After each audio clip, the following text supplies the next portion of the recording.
Well, big losses today, but now for a big positive number. Origin Energy posted full-year net profit of $980 million, up 427% on last year, partly thanks in part to the sell-down of a chunk of its stake in the huge Australia Pacific LNG project, APLNG.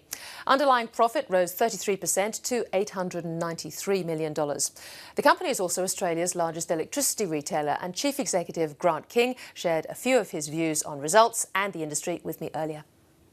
Grant King, thanks for joining us. Thank you. Well, now you're in a bit of a purple patch, I think, thanks largely to your New South Wales acquisition. What actually drove profits there?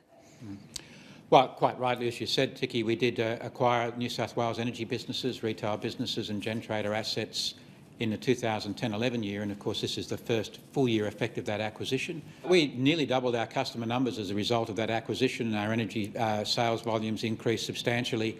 So it's simply a bigger business, and that business was supported by an increased contribution from the generation or Gentrader assets we acquired as well. So New South Wales, good. Queensland, the Competition Authority and the Newman government seem to have been a bit of a thorn in your side this year. The Premier singling out Origin. Do you think the company could have handled things better earlier in the year? I'm thinking of the price hikes.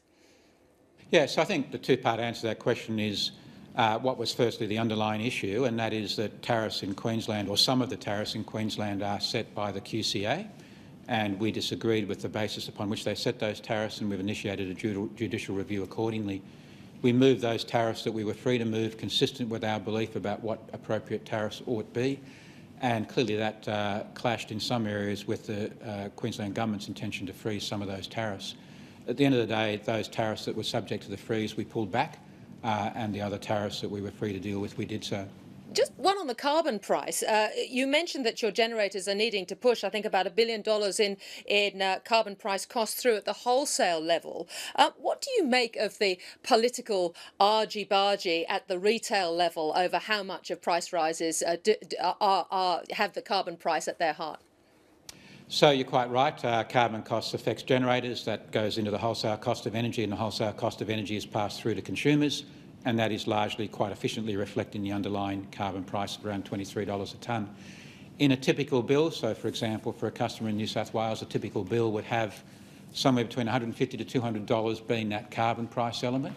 But it's also important to note that that bill includes probably a bit more than $100 a year for other green schemes as well, the mandatory renewable energy target, for example, and the residual of some other smaller schemes. So there's something like $300 in a typical energy bill, for example, in New South Wales, and similar numbers in other states that relate to a variety of green schemes. Nice to get that on the record. Let's move to APLNG, because I think there's real focus by the company to make sure that you've got ample capacity to fund your contributions there.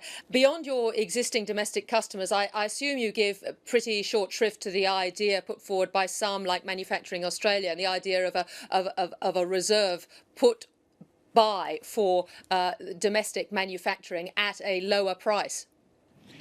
So that's inconsistent with the way Australia's approached all of the resource industry, including agriculture and every other industry. Australia's wealth is obviously maximised by receiving the best value for its resources, no matter what those resources are. That's the first point. And I think the second important